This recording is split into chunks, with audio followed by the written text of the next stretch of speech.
Hey, I'm Chad Brown. Welcome to another episode of the Disability Expert Podcast, where once again we are here talking with one of the nation's top disability attorneys, helping you learn everything you know to win your case.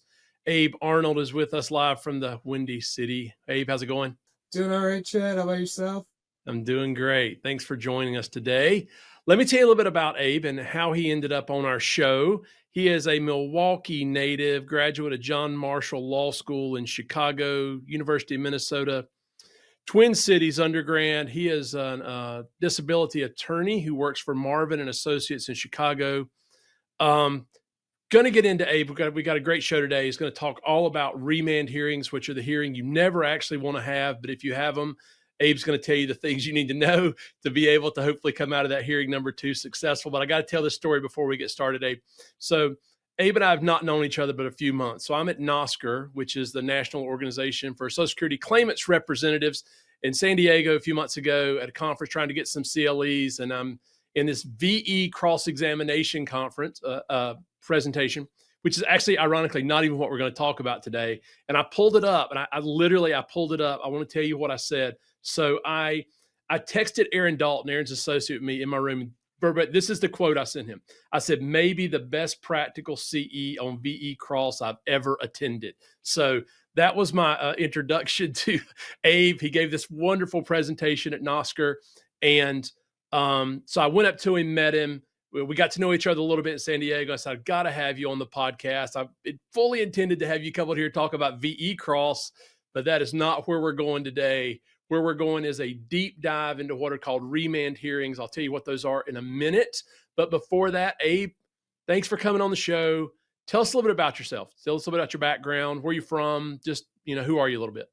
Yeah, definitely. So I grew up in Milwaukee, as you said. One of 6 kids, so pretty wild household. Um, in terms of disability law, what kind of brought me here, I guess, I think ties to my background pretty well, which is that my dad was a medical malpractice defense attorney, so defending doctors, and my mom was an occupational therapist helping mentally ill adults. And I was kind of born with this rare pancreatic disorder called nesidioblastosis. Nowadays, they call it hyperinsulinism. Essentially, if you think about a diabetic as somebody who doesn't have their pancreas functioning at all, mine was in overdrive. Mine was filling my body with insulin, which caused me to have multiple seizures and a stroke basically right after I was born. They told my parents I would probably never walk or talk, might develop a social smile. My parents, I think fortunately for me, just kind of dismissed that. I was one of 6 kids. There was no time for me to get all the extra special treatment. But that being said, when I went to law school and sort of got into the job hunting world, I ended up at the firm I'm at. And what really drew me, I think, to disability law was the fact that knowing my own benefits that I grew up with, the help that I had getting through everything with my medical condition, and just seeing how many people don't have that. And my own parents' work, both in helping mentally ill adults and dealing with medicine on the legal side of medicine, I think, I like to think of this job as being a good hybrid of the two. Yeah, that's so cool. I think about that. I talk about on the show sometimes. I talk about sort of my background, how I got into the disability space. My grandparents, my aunt who passed away a couple years ago in her mid 70s, had severe cerebral palsy, birth trauma, accident when she was born in the 40s. And basically they told my grandparents, hey, if she lives 10 or 12 years, she'll be really lucky. She'll be really fortunate. My grandparents were like, they wouldn't have said that, but they were like, screw that. That's not how this is how it's going to play out. She lived into her mid 70s. She was just an amazing person. So I never really knew a time in my life where I wasn't, pretty intimately involved with people who were disabled or struggling with disabilities and seeing the sacrifice they made. So, kudos to your parents for saying, hey, this doesn't have to be this way. Obviously you do talk, you do have more than a social smile, and so, cool. That's what a cool story. And then obviously gives you an insight into what our clients are dealing with that maybe other people, who work in the space we're in may not have. But that's a cool story. So you've been at the same firm though since 2014. I mean, all you've done as an attorney is disability work. Tell us a little bit about your firm, just briefly what your firm does, and then what your role is there. Because then I want to dive deep into these remand hearings because you may be one of the foremost authorities in the country on how to handle them. I appreciate hearing that about myself, but we'll see.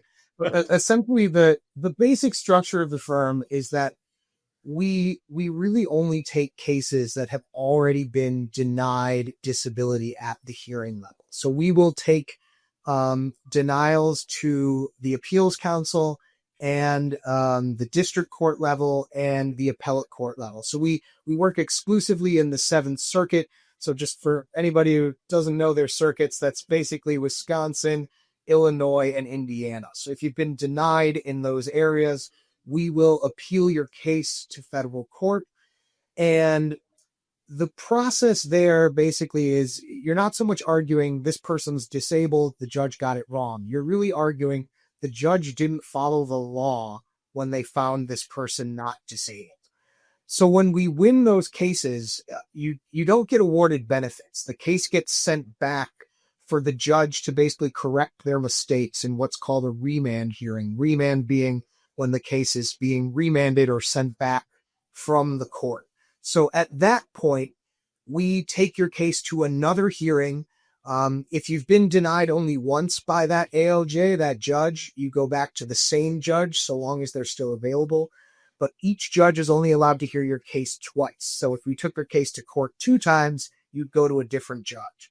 So my job at the firm is basically managing the hearings and being the primary person doing the hearings. So I never do a hearing that isn't a remand, that hasn't already been heard once before. But then in addition to that, I sort of advise the attorneys under me on, what to sort of look for in their cases and that kind of thing.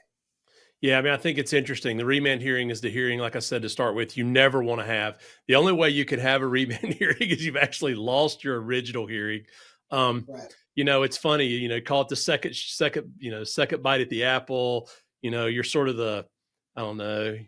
I don't know if a Jim McMahon reference will hit home with many people from Chicago, but you're sort of the ultimate quarterback, but you're the Monday morning quarterback, right? You get to go in, look at these cases, see maybe what was done wrong to start with or what's changed.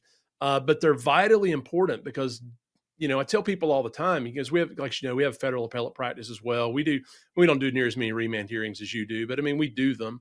And we tell people all the time, look, just because the judge found you not disabled doesn't actually mean you're not disabled. It doesn't actually even mean you're not disabled under the law. It just means on that given day, based on the facts he heard or she heard, they made the decision that you weren't. And so when you come back, you get these remand hearings. Obviously, it's huge because usually by that point, people have been in the process 3, 4, 5 years sometimes, and there's large amounts of money at stake. There's a lot of back pay at stake. There's sometimes retroactive Medicare and different things that they can potentially get to help with outstanding medical bills. And so it's a hugely important part of the process.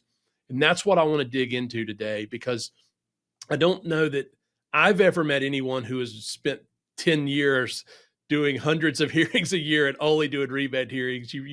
I don't know who holds the record for that. You got to be like presently one of the top guys who does remand hearings. So let's just sort of dive into that and walk through just sort of what's your process. I want to get into strategies and things that really help clients down the road a little bit, but just sort of what's your process when you get this case back? You went to federal court, your firm does a great job, you got another shot at the apple, you got another hearing. Sort of walk us through, at least initially, kind of briefly, what do you do? Like, how do you go through that process to try to, get a different result for this person who now is usually in, dire straits? Right. So kind of just on a step-by-step basis, the first thing I'm always going to look at is, why did the court send the case back? What's the reasoning there? More often than not, you'll get some insight from the court about what they want the judge to do on remand. On occasion, when cases are what's called stipulated remand, where it's basically both us and the government attorney agree on the remand before it gets briefed, more often than not, there might be no insight. It might just say back for another hearing.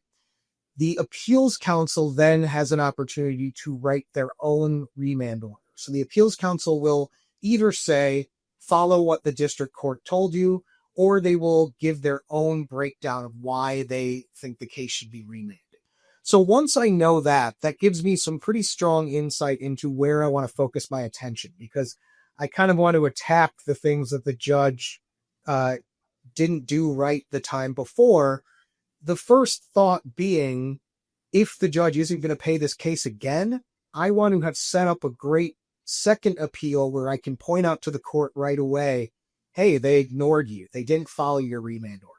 So Yeah, once I just to stop you right there for just a second, I think a lot of times people have to understand, cases can come back on remand usually for a specific reason. Now, sometimes the OGC will agree, they'll agree to a remand, and you don't really know why. It just sort of gets sent back. This sort of broadly, you get a new hearing. They don't want to really talk about what the judge did wrong, but a lot of times you get these specific instructions.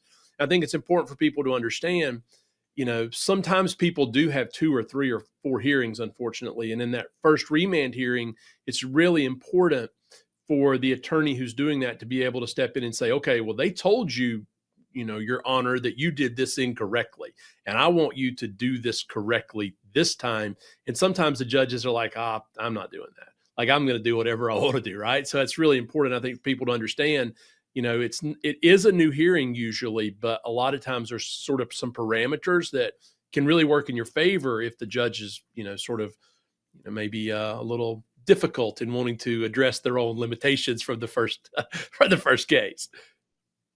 In addition to that, though, it's really there. I think of it as there's a lot on the attorney too, because more often than not, when the judge hasn't addressed something, it's also possible that it wasn't brought out in the best detail possible at that original hearing. So I want to be able to look at then, once I know what we're looking for, I'm going to look at the transcripts of that prior hearing, and I'm going to see, okay, what did this person testify to? What were they asked? And look for things where maybe there wasn't enough detail. Easy example just being if it's something where somebody really can't use their hands because of arthritis, whatever it may be. If they only said, I can't type very long, or I can't grip, I can't do this, but they never then detailed how long exactly and what happens after and what they have to do to alleviate that pain. Maybe you've got a situation where the judge is saying they can use their hands occasionally, but the reality is after 5 minutes, they need a 10-minute break. And even if that adds up to occasional, you can't take a 10-minute break with your hands every 5 minutes, or whatever it may be. Hopefully, Yeah. So do you spend a lot of time in these remands preparing, looking at sort of evidentiary gaps? Because obviously, like you mentioned, in the federal appeal, we're looking at legal errors, not factual errors or disputes on how the evidence is weighed. But when the case comes back, I mean, there's a lot of different ways that you can sort of maybe add additional evidence, testimony to fill sort of these evidentiary gaps. Is that a big part of what you're doing in these remand hearings? definitely a big part is preparing the client to know, information that we want to get out at the hearing. So they're going to know what questions I'm going to ask. They're going to give me those answers, and we're going to make sure that it's as clear as possible what they're saying. In addition, though, the other big thing you can do pre-hearing is, if a big reason that they weren't found disabled is there wasn't supportive medical evidence in the judge's opinion or something like that, you're obviously going to want to update the medical records. But in addition, you can go to that doctor who they've been seeing this whole time and say, hey, last time the doctor found them not disabled because of A, B, and C. Give me your opinion on that. Why is that wrong? Lay out for the judge why it is that this person can't be on their feet that long or can't focus that long, whatever it is. Yeah, I mean, I think we're going to talk about strategy a little bit and sort of some of those things because I want to get into that. But I think this is a good opportunity to sort of talk about this concept of saving face with ALJs, which I think is a big deal. So you have to understand, for the person who may not understand, the client who maybe not fully understand what's going on here, you're back in front of a judge who said you weren't disabled.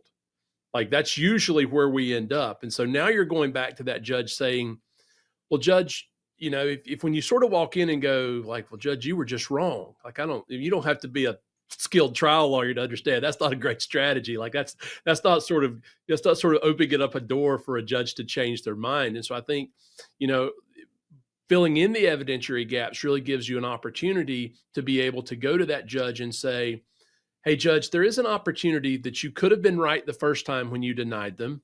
And you could be right this time and approve them because what we're doing is showing you something different, or we're showing you something additional. So is that, I mean, do you think that that's a factor that you sort of deal with in not only just evidentiary findings and testimony, but also sort of dealing with this somewhat uncomfortable hearing where your firm wrote a brief that basically said the judge didn't know what they were doing, and now you're back in front of the judge going, oh, and now I need your help. Yeah, and it's a fine line too, because you also don't want to go in there and say, the prior attorney, aka my source of referrals, is a fool and didn't do this Yeah. correct. Yeah. So you're really walking that fine line between, nobody's a terrible lawyer here. What really happened is we didn't get the right information out of the claimant, or we didn't get the right information from the hospital. Maybe there was a record that wasn't submitted, or it's a 3,000 page record. It's totally reasonable that you missed that on page 1275. It shows that the knee was fractured. I don't know. Just Yeah, sure. being able to find that thing in the evidence that either it might have just straight up been ignored. The judge knew it was there and ignored it. But if you can say, I bet you didn't ignore this, you just missed it, or they didn't explain it well enough, then we can say, you were basically right, but you didn't have this little bit of information that bumps us over the edge. Right. Okay. Well, we're gonna run out of time as always. This seems to always happen. We're not there yet though. So I want to go through and just do a little rapid fire with you about strategy and some misconceptions. Because I think if you find yourself in a remand hearing as a claimant, it can be very disconcerting. You're like, oh my gosh, I've already lost again, and I've waited, and now I'm back in front of the same judge. So I'm going to hit you with a couple of strategy points. I want you to tell me just like in one or two sentences how those work. Okay. So you get a case that's remanded and there's been a change in the past relevant work rules. What's that mean for someone? Sure. So recent change in the law, we only consider past relevant work now for 5 years, either prior to the hearing date or prior to the date last insured, whichever is earlier. So if you're dealing with a grid case, a case where you're going to be disabled if you're limited to sedentary, if you're over 50, what I will look at that is if the only reason you weren't found disabled is because you were found capable of going back to your past relevant work, and now that past relevant work was 10 years ago, as opposed to at the last hearing, you were considered 15, I can just put in an OTR on the record request and say, look, Judge, we can adopt your prior RFC, your prior functional capacity, and find this person disabled right away because we no longer have past relevant work. And that's the recent area.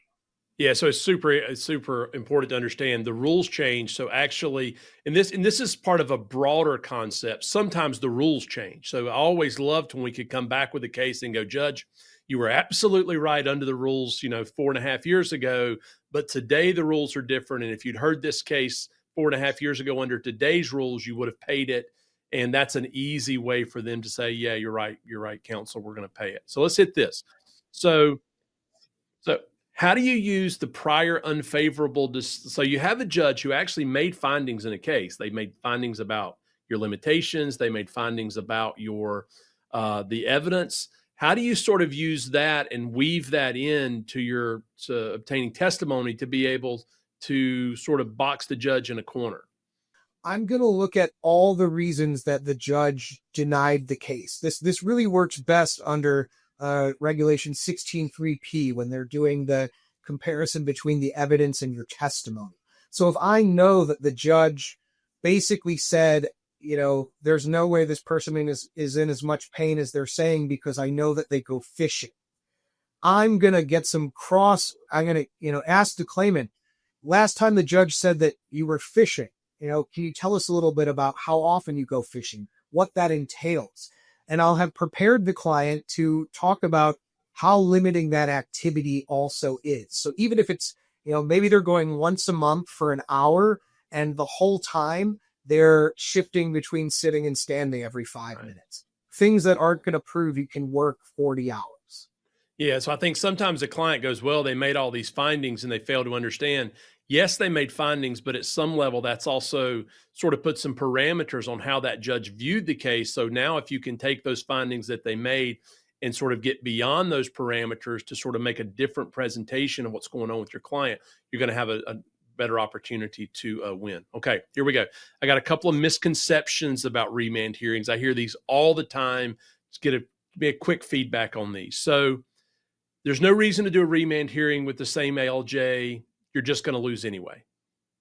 Yeah, big mistake there, because any reasonable judge is going to see the error they made, see the direction from the court, and hopefully want to correct that error to kind of save face. Not only that, you want to develop more information again for a potential next appeal if you have to appeal again.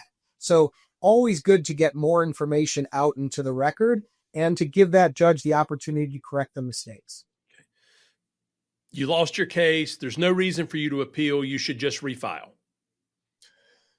Refiling is great. The issue is you lose that time period from your original application.